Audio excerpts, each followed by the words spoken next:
Goody will drive. Left-handed flush over the top of Kepning. Pullback, step back three.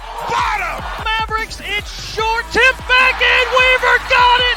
Yes! Neely, the handoff. Jones for the tie. Oh, he's fouled and one. Presents itself is what you got to take. You can't. It's knocked away. Still loose. Doherty the heave. Oh, my God. Welcome to the Straight Outta WAC podcast. What's up, everybody? It is Tuesday afternoon here in the great state of Utah. A little chilly today. It's been pretty cold the last couple of weeks or so. I know everybody around the country is probably pretty cold. Daryl, you might not be very, very cold, but it has been chilly. I know there was a storm that came through California this last week. Were you affected by any of that? Wasn't too bad. It poured pretty good coming home from my high school first round game on was that Wednesday last week, but other than that, it wasn't too terribly bad. Okay. All right. That's good to hear. I saw there was some flooding in like San Diego, that area, maybe on the coast. So good to hear that you weren't too affected by that. Anyways, we got some mailbag questions today. We're going to talk just maybe some games to watch this weekend.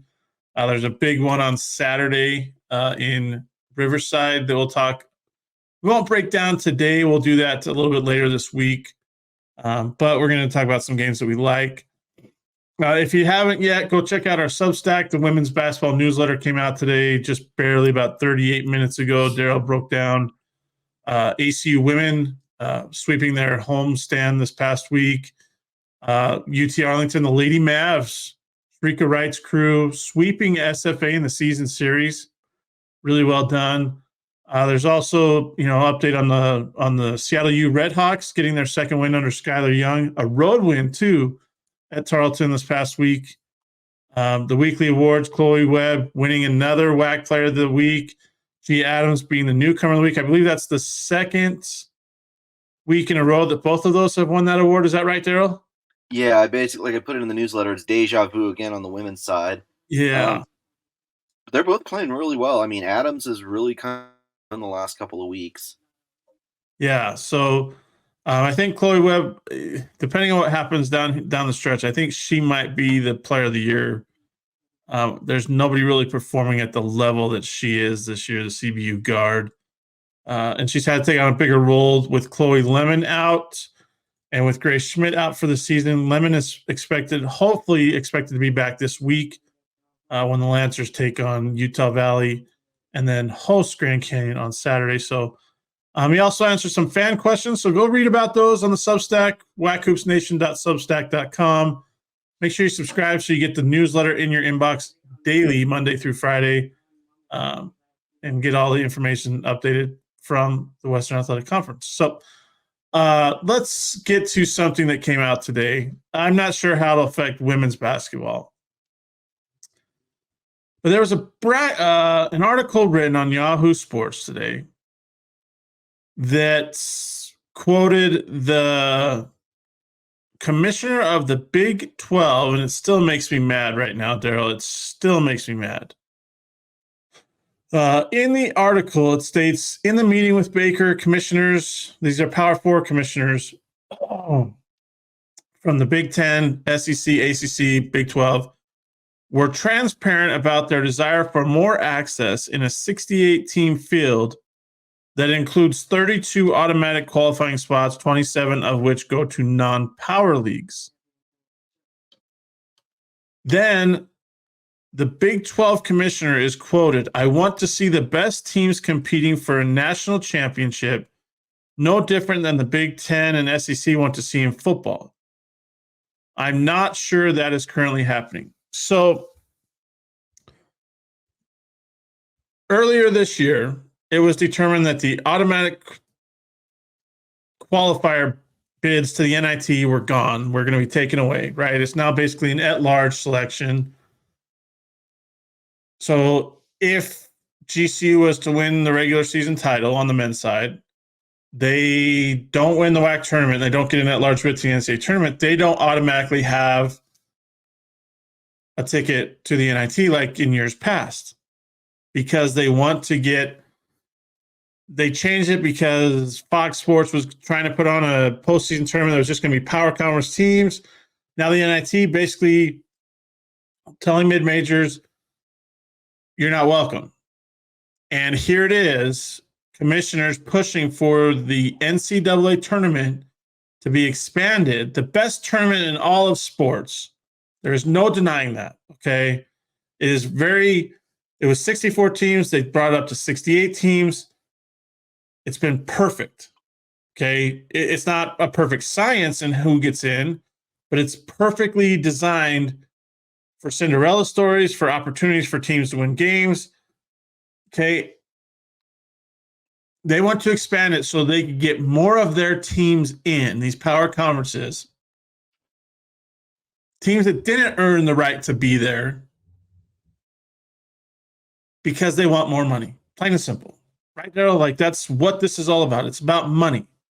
I believe in the article it said, I'm going back into it here. It said, let me scroll down here, guys, to the segment of it. So as part of the tournament television deal with CBS and Turner running through 2032, the NCAA distributes annually around $700 million to its schools, both in base amounts and in units earned through advancing in the event. The 5 major football conferences plus basketball power Big East normally earn most of the more than 200 million worth of incentive units for wins in the tournament. For instance, those 6 conferences were responsible for winning around 70% of the available units last year. So they're already winning 70% of the available units per year, $200 million plus dollars, and they want more. and I know there's tons of others who are not a fan of this idea, and they can see the greed that is coming out of these conferences. I tell you what, they've already tried to change. They're trying to change the college football playoff. College World Series is still intact for now on both the softball and baseball aspects. If they mess with this NCAA tournament and expand it even more, college sports as we know it, I think, is out the door, right? Like, it's just crazy what's going on. It's insanity. I mean, whatever happened to the idea of if you're good enough to get in, and these Power 4-5 conferences can't accept that their middle to lower third teams just aren't good enough. Yeah. To get into the tournament. NIT last year, Daryl. Think about the NIT. Who are the final 4 teams?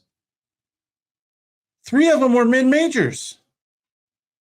Now, the argument has been made that, if you don't get the power conference teams, you're not going to get the fan bases to travel and all that other stuff. Who cares? I shouldn't say who cares. There's people that care. But, like, the UAB-Utah Valley game was fantastic. North Texas and Wisconsin. North Texas held Wisconsin without a point for, like, the final 9 minutes of that ball game. Like, this is good basketball. Does a mid-major win the NCAA tournament? No, but again, you had FAU as a mid-major last year, and you had San Diego State as a mid-major last year in the Final Four. And San Diego State went to the national title game. Sure, UConn ran all over them, but, like, why are we taking away from this when these are great stories? These are part of the history of this tournament that's going to be destroyed because of these greedy commissioners. And I don't know if it's just commissioners or if it's the presidents of the universities or it's the ADs, whatever. It's ruining college sports. The greed that you have to have more money and more money and more. Like, well, you look at everything else that's gone on this year, the new realignment cycle that basically turns the Big 12 and the Big 10 into the Big 25, for lack of a better term. It's all over one sport. It's all over football money. Yeah. And okay, let's call a spade a spade. Football funds an awful lot of parts of an athletic department. But it's sad to see the Pac-12 completely dissolve over football realignment. Yeah. And which comes down to the almighty dollar. So it is Power 4 and 5 commissioners and ADs and presidents going after the extra dollar at the expense of the mid-major. Yep. Those NCAA tournament shares that the mid-major schools win, those fund an awful lot of things at a mid-major school. Yeah. It's the equivalent of guarantee games. It's extra money on top of guarantee games. And if you take away NCAA tournament shares, then mid-major schools are going to have to find more guarantee games. And will the P4 and P5s want to play extra guarantee games? No. It's hard enough already. Yeah. I mean, watching UMBC upset 16 seed or 1 seed Virginia, the first 16 seed to ever win a game in the NCAA tournament. Watching other upsets occur, like that's what is great about college basketball or college sport for that matter. And now what these commissioners are basically telling the world is we don't want to give the mid-majors any more money. We want it all to ourselves. We want it to spread among our conferences and our teams because these other teams don't deserve it. Yes, they do deserve it. They won their conference tournaments or they won their conferences. They earned the right to be there. And don't tell me that, let's say for GCU's sake this year, a 29-2 team doesn't deserve to play in the NCAA tournament. Like, and I know I saw the quotes and I saw people reacting to it. Everybody feels the same way. Don't do anything with the NCAA tournament. There's no need to. But we all know that they don't listen to people and they just do what they think is best, which money dictates a lot of things. And I'm going to leave it at that because it gets me heated. And it makes it. I asked somebody today if there's going to be, I asked somebody if there's going to be at some point, there's going to be a separate basketball tournament for the Power 4 conferences and everyone else. And hopefully the non-power conferences band together and shut this garbage down. Because that's exactly what it is. It's garbage. And if you can't band together to shut this down, then maybe you deserve what comes in losing a piece of the pie. Like, I just think that you have to band together as a non-power conference to say enough is enough. Like, you can have your money, but we're not disbanding this NCAA tournament because that's what we all work for every single year. Every single year in every single sport, that's the goal. And, if they want to shut the power conferences out or the mid-majors out, what are we doing? Yeah. I mean, it's basically saying it's like the cool kids table at school. No.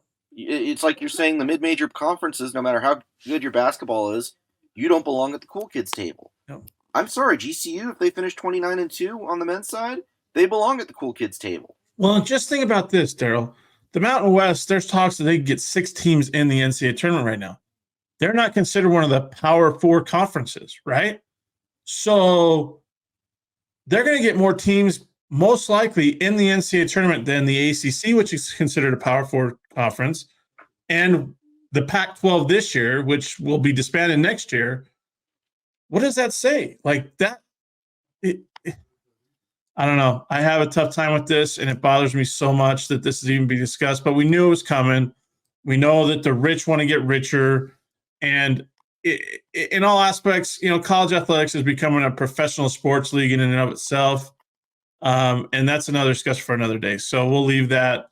But not a fan of what was said by the Big 12 commissioner today in the reported article. And hopefully, like I said, the mid-major conferences come together and say, no, this is not happening, that we're not going to ruin the NCAA men's and women's basketball tournaments, right? So we'll leave it at that. We're going to take a quick break, and then we'll come back and talk about, what did I say we were talking about today, Daryl? We were going to talk about the mailbag questions that I put out mailbag requests I put out. We're going to talk about the questions that came in when we come back in 30 seconds. WAC Vegas is back. The best fans, championship basketball, all in exciting Las Vegas. Join us March 13th through the 16th at the Orleans Arena for the 2024 Hercules Tires WAC Basketball Tournament. Don't miss the crowning of a men's and women's champion. For more information, go to wacsports.com/WACVegas. All right. Yeah, waxsports.com/WACVegas. All session tickets are on sale right now. So that means that you can buy tickets for, well, it says all sessions. So I need to go back and look. I had this the other day when it came out. I believe it's yesterday, that it came out. So I want to just make sure, guys, so I give you the right information while we're waiting on this podcast episode. Yeah, so give me just a second here. Let's look at these all session tickets. You go to Ticketmaster.com to purchase these all session tickets. So it's loading seats. They're just for general admission. Just wanted to throw that out there. You're not specified a seat. The all session package is what it says. We got general admission. It is $150 for an all session package right now on Ticketmaster. That means that you get Wednesday. Let's see. Let me open this up.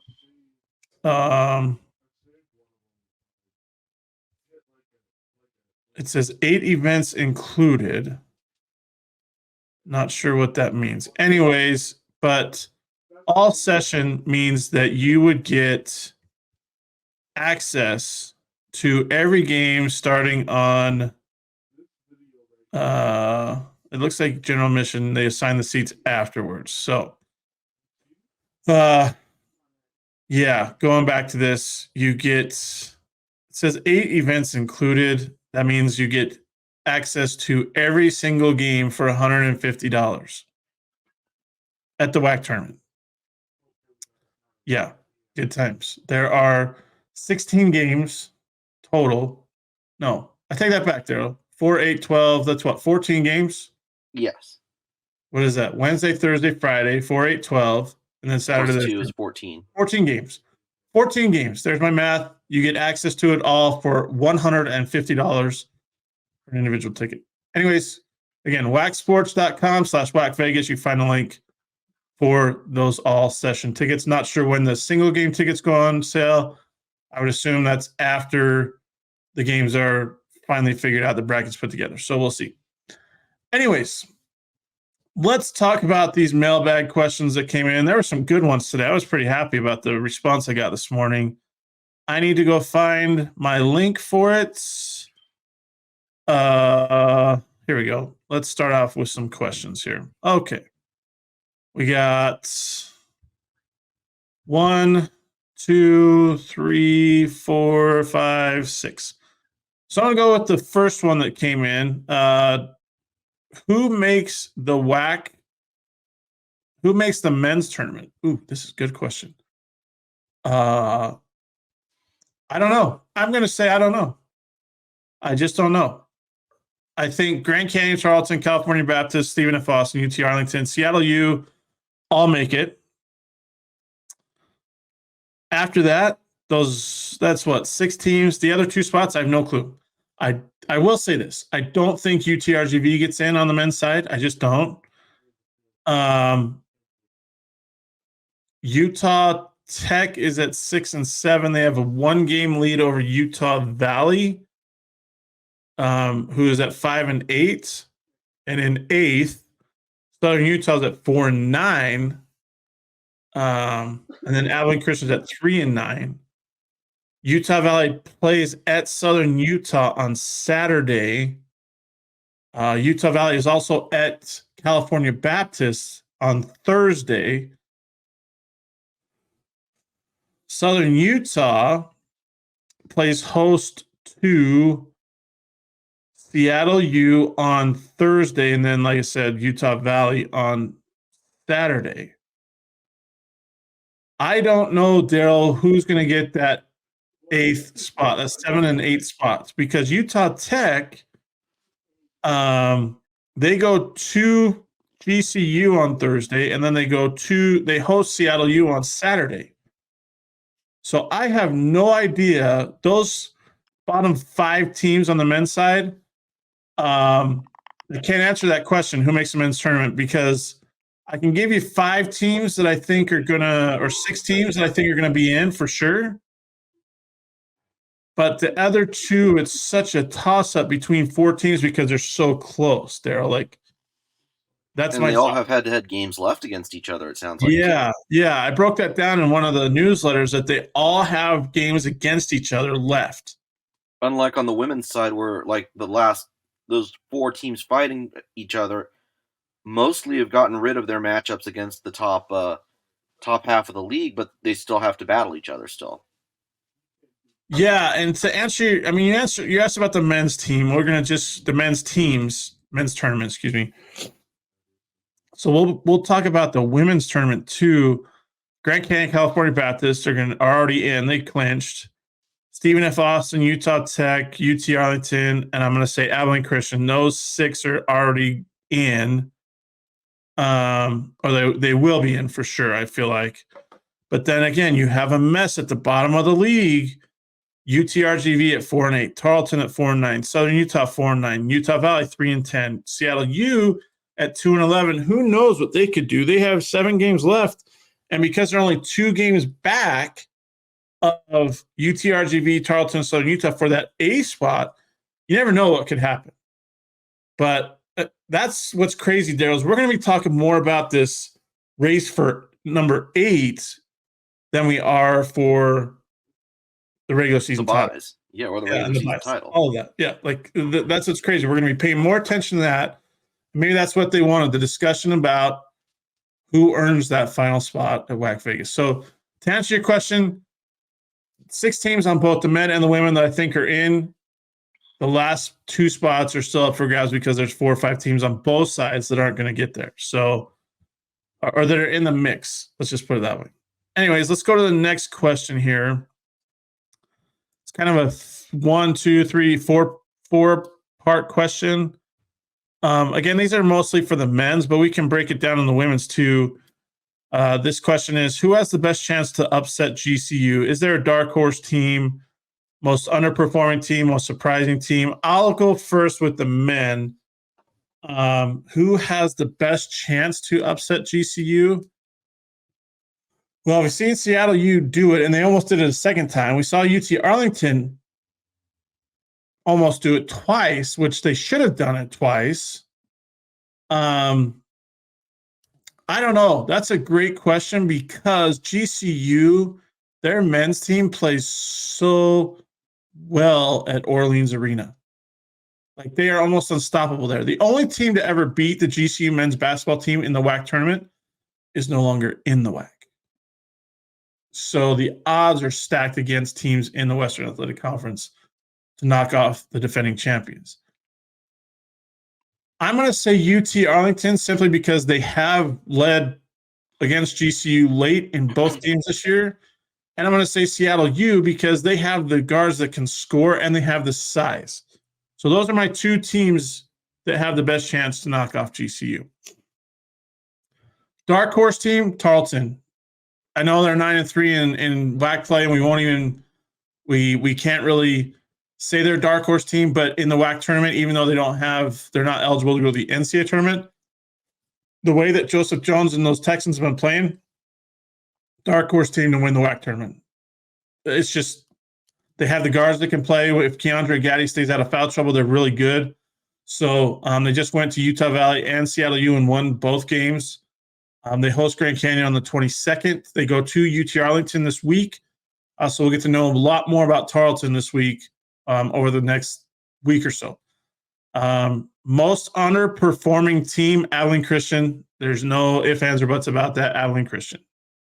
With Arian Simmons, Manny Allen, Cam Steele, Ali Deba, Hunter Jack Madden, all of those guys back. Leo Bethiel, all those guys back. And then they added Aiden Igehan from GCU, a little bit more size. They're underperforming big time. They're 3-9 in WAC play right now. They just got smoked at Utah Valley on Saturday. It hasn't been pretty for the Wildcats, and they're the most underperforming team for me. And didn't ACU's men beat Oklahoma State to start the season, if memory serves? They beat Oklahoma State to open the season. Yep.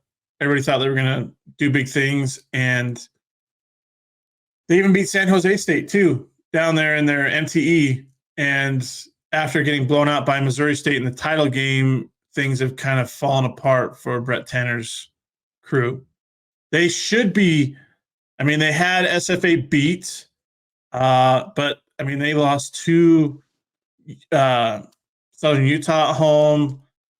They just haven't played well. So ACU definitely – as much as I love Brett Tanner and Senko Boone and those guys at ACU, they're the most underperforming team, and I'm pretty sure they would all tell you the same thing. Most surprising team, we'll go back to Tarleton. They lose their head coach in mid-November, right before they go out to California for the SoCal Challenge. Joseph Jones takes over as interim head coach. They were 2-2 at that point. They're 15-5 under Joseph Jones. They are 10-3. That's 10-3 in WAC play. Like I said, they just went to Utah Valley and Seattle U and beat them. 2 of the losses were on the road at CBU and at GCU. And then they had a weird home loss to Southern Utah. I don't know how that happened, but they lost Southern Utah at home. So Tarleton, 100% is that surprising team with what they've done. And Joseph Jones will be in the mix, depending on what happens down the stretch here, will be in the mix for Coach of the Year. No denying that. So I hope that answered those 4 questions from you, Trey. Good questions. Great questions. Alan Easterling, per WAC resume seating. Actually, let's go to the women. Daryl, let's talk about the women on that. Best chance, I don't want to say to upset GCU because GCU hasn't won the WAC and CBU is leading in the resume seating system right now. So maybe who has the best chance outside of those two to maybe win the WAC tournament? To win the tourney? Boy, howdy. UT Arlington's been playing well late. I'm going to say this: to win the WAC tourney, you probably need to have that Wednesday off. You're not going to win, 3 games in 4 days. So 5, 6, 7, and 8, whoever those ends up being, I'm not sure about the ability of those teams to win 3 games in 4 days. I will give you UT Arlington to watch. I will give you Utah Tech to watch. If SFA can put it together, and they had a really disappointing week last week with losses to UTRGV and Edinburgh, and then getting swept losing in Avery Brittingham's return to Nacogdoches. If the Lady Jacks can put it together for 4 days, they can do it. But I'm beginning to think this is a 2-horse race. Yeah. I would say Utah Tech, but man, they're so banged up, and they got some bad news.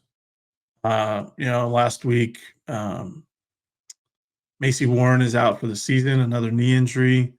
That's why they were saying, play for 2 when they were, posting on Instagram prior to their CBU game. Just devastating blow. They already lost Emily Isaacson earlier, before the season even started. She was out, and then Amber Karshner's been out with an injury. It's just been injury after injury for Utah Tech, and I would have said that they would have had the best chance had they not been so banged up. But because they're so banged up, it's just such a different look. I'm with you with UT Arlington. I think they're coming together, and they got size. I really like what Sharika Wright's team is doing. They had that near miss against CBU at College Park Center, and then they go on the road and beat SFA.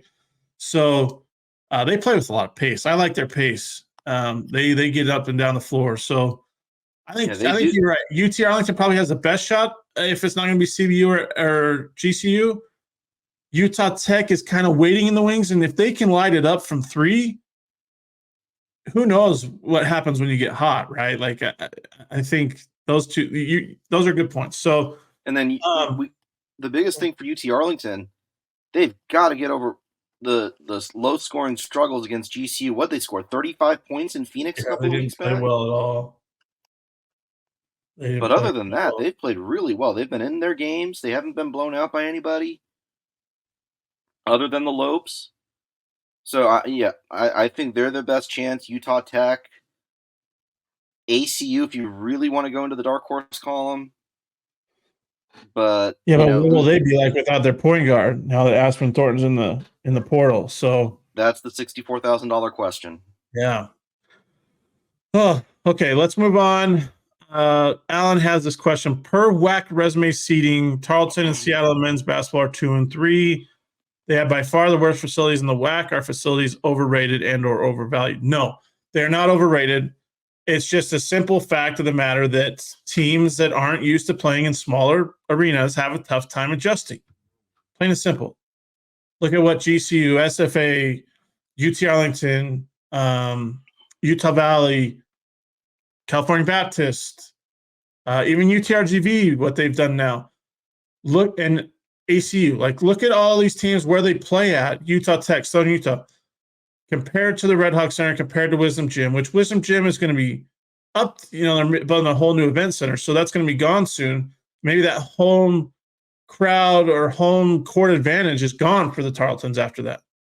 We've seen, ACU played at Teague Center and didn't lose a game for like 3 years there while they were updating Moody Coliseum.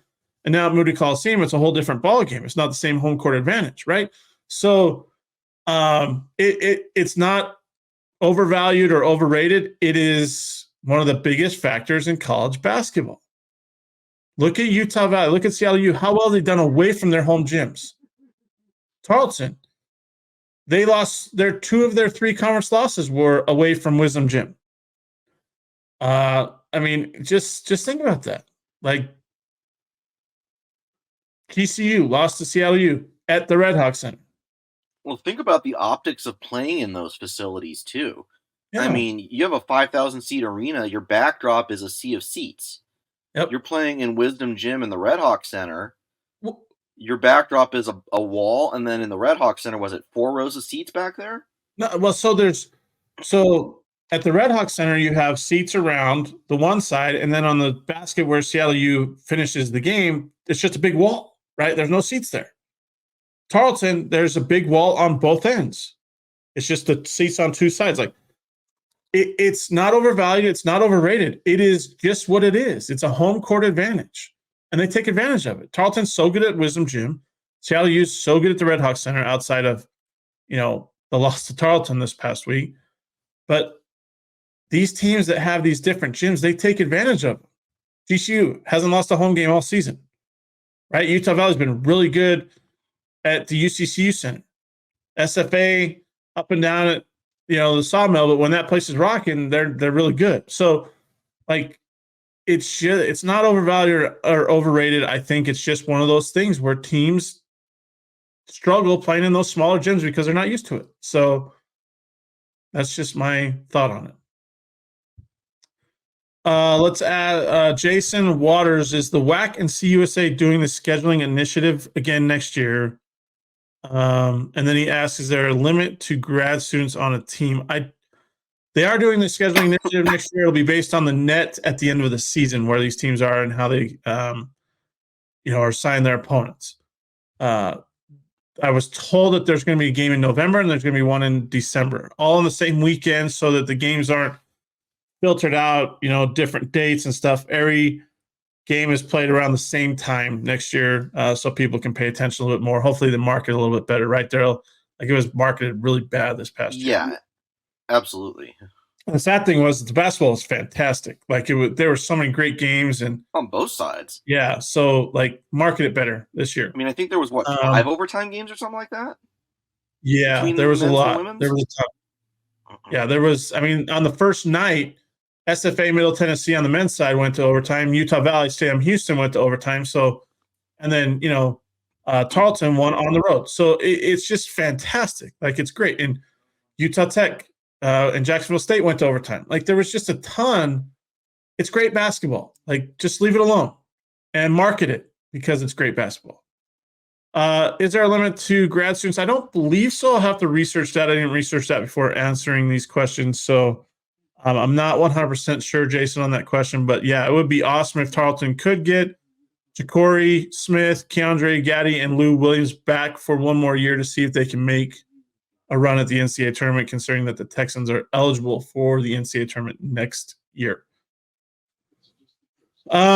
Let's go to another question here. Who could be the sleeper team at the WAC tournament in a month? I think we already talked about that. Does Utah Valley have a shooting problem or lack of stars problem for falling in the standings this year? I think it's a couple things.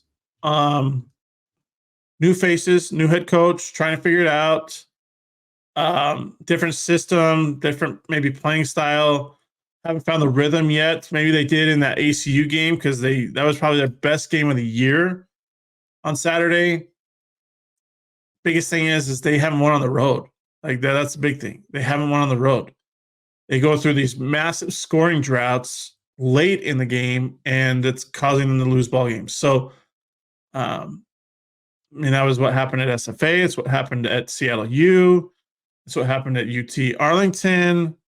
They just go through these scoring droughts, and they got to figure it out. It's not a star power. They have some names: Drake Allen, Trevin Dorius, Caleb Stone Carwell, Tanner Toulson's coming on. He's a redshirt freshman. People don't understand that he's young. So, Osiris Grady is giving him good minutes. Ethan Potter has been playing well. So there's potential there. It's just a matter of closing out games, having someone step up and say, I need to make a basket, or we need to execute at a high level to finish the game. So that's my rant on Utah Valley. Like, they're better than what their record shows, but they got to finish games. And this week isn't going to be friendly to the Wolverines. They go to, like I said, they go to California Baptist, and then they go to Southern Utah on Saturday. The other question in that tweet, should the WAC consider joining the group of 5 in college sports so they don't keep losing schools every year? I don't know how you can. None of the schools that are in the WAC are ready for FBS football, and I don't know if there's going to be FBS football in the near future. Like, it could be just completely separate, and everybody could be back into one level under, the same banner. So I think patience is in order, but also being proactive and researching what's going on, what changes may need to be made. They probably are considering it, but, I mean, none of the schools are ready. And anybody that tells you that they are, they're not. Just look at what Sam Houston did last year or this past year in Commerce USA in their first year in FBS. Some schools are more ready than others, but I don't know. I think we'll have to wait and see on that question. I just don't know, because we don't know what the landscape of college athletics is going to look like in the next year or two, right, Daryl? Like, my camera went out. How long has that been out, Daryl? Like a minute. Oh my gosh. Sorry, guys. I'll bring on I don't know where my camera went. Okay, that was weird. I don't know what happened there. Anyways, where was I? The ever-changing landscape of college athletics. Yeah, I mean, the landscape of college, let's start over. The landscape of college athletics is changing, and we don't know where it's going to be in the next year or two. So I don't know about going into the group of 5, because we don't even know if there's going to be a group of 5, right, Daryl? Like, that's just the way the college landscape is. I mean, I don't even know what you call them now. I mean, we just call them the group of 4 just because that's what the easiest thing to say is. Yeah, I just don't know. We'll see when it comes. So I don't know, Martin. I don't know if they should consider. They probably are, but again, who knows if there's even going to be a group of 5 in the coming years, depending on what those Power 4 conferences decide. Another question: updated of the year accolades. I guess, coach of the year right now would probably be Bryce Drew with Joseph Jones right close. Player of the year, Tyhan Grant Foster. Newcomer of the year, if Dom Daniels wasn't hurt, I'd say Dom Daniels, but I think Tyhan Grant Foster is going to sweep both. Defensive player of the year, it's a good question. Brandon Chatfield, maybe from Seattle U. Dejuan Gordon, who leads the WAC in steals. It's just,